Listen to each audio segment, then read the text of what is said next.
It's all just smoke and mirrors, really. And maybe this is like how it's always been, but I think one of the things about this sort of the movement, like the apes as such, has been to all of these people I feel have gone, or almost all of them have gone through the same journey as myself over the past 6 or 7 months, is to realize the level to which this is the norm. And it's pretty stunning when you really find out.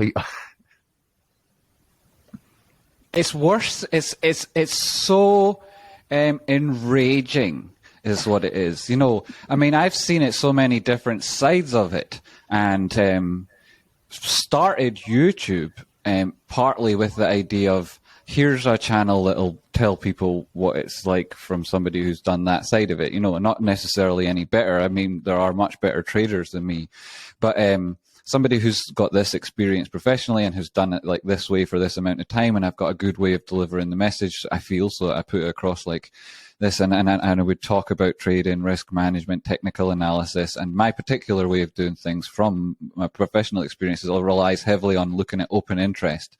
So that was always the way I talked about things. And then GME comes into my attention, partly because of that focus on open interest and how it looked, which speaks directly to the manipulation that was then later revealed.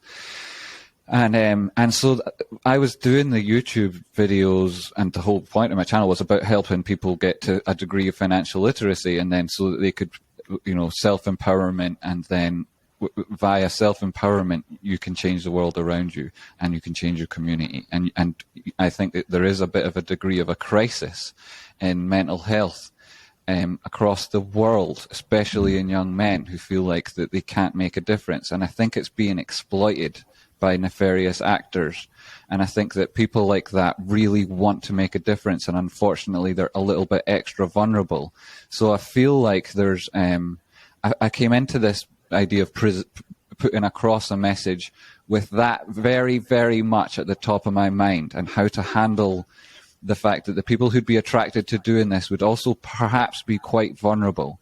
So I'm very protective. And when I was doing these things, I was obviously looking more and more at GameStop and seeing how Roaring Keith Gill was handling it himself, you know, so admirably. And then was watching and doing live streaming the congressional hearing where he was talking about how he perceived the market from a perspective of a retail trader. And the whole thing was set up in quite what felt to be quite an accusatory manner, and directed at him and the retail, when it had only happened because Vlad and Ken had made sure allegedly had made sure the buy button disappeared.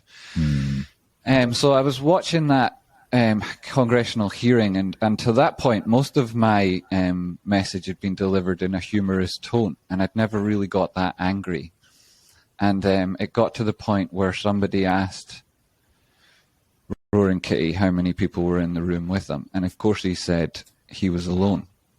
And then they asked Ken Griffin how many people were in the room with him, and he said, I think 8 or 9. And those 8 or 9 people were clearly highly paid lawyers who were making sure he said exactly the right thing at exactly the right time. And I got so angry that imbalance in the markets had made its way to Congress and was facing down a guy just like you or me in an incredibly intimidating environment, when he was, to many people, an example of how you can change your life and change the world. And I felt like, you think you're going to do this? You think this? You think you're going to get away with this? Like, no, he's not alone. He might be in his room alone, but there are millions of us in rooms alone across the world. Millions of us. And we're coming for you. Yeah, that is a fucking powerful message. I think you're right that the hearing was very accusatory, but one of the things that really stood up was how he handled that. it was like there was ice in the man's veins. He was so calm.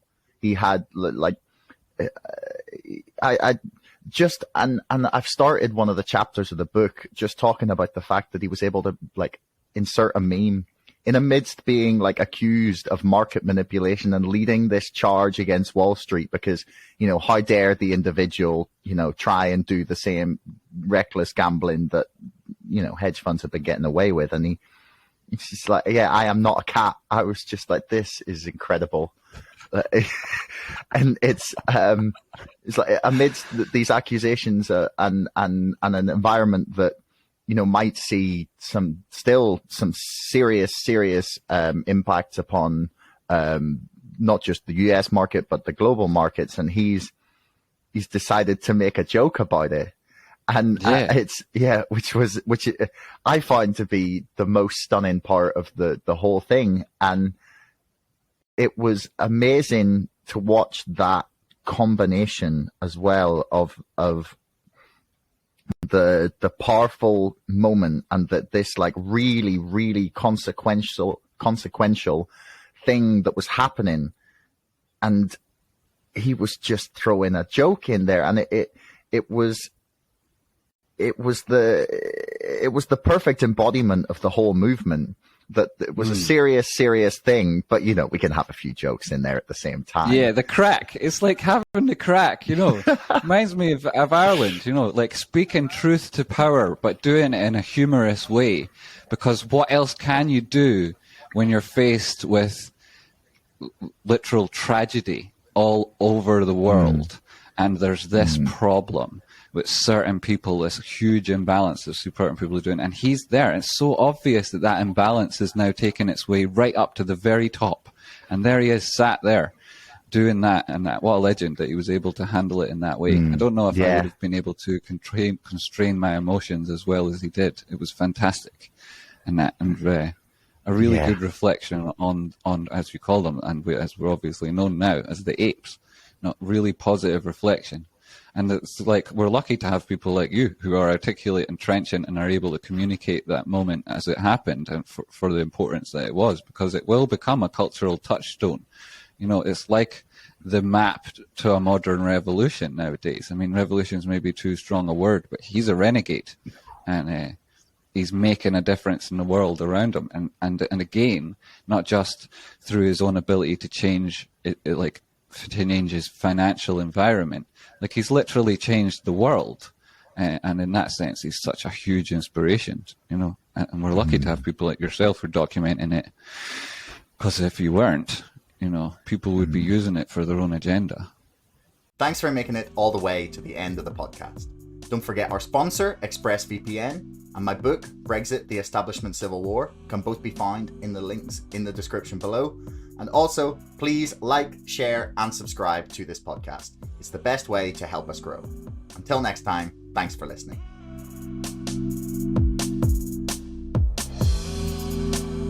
Screw the hedge funds. You can make as many rules as you want, but if there's no teeth behind them, what's the point? Well, like, Citadel is potentially just gone in a few months.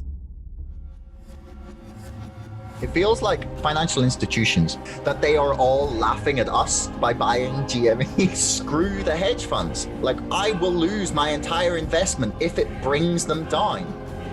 Why on earth, last May, could you buy the entire company for $200 million? What's been happening on Reddit and in social media and in the marketplace has never been seen before.